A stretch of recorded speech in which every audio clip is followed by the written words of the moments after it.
এই হলো ইসলামের বক্তব্য। এই ক্ষেত্রে গণতন্ত্রের সাথে একটা পার্থক্য আছে, সেই আলোচনা করবো না। সামান্য ইঙ্গিত দিলাম। মূল যে কথাটা আমি বলতেছি সেটা হলো গণতান্ত্রিক যে ব্যবস্থা, রাজনৈতিক ব্যবস্থা, সেই ব্যবস্থার সাথে ইসলামের প্রধান বিরোধ হল যে গণতন্ত্রের সাথে ইসলামের কালিমা সম্পূর্ণ তৈরি।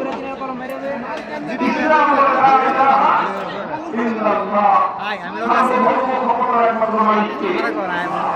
চূড়ান্তভাবে শাসক বেকার, আইন করবেন একমাত্র কে, বিধান করবেন একমাত্র কে, গভর্নমেন্ট অফ দ্য আল্লাহ। সরকার হবে আল্লাহ আইন বাস্তবায়ন করার সরকার।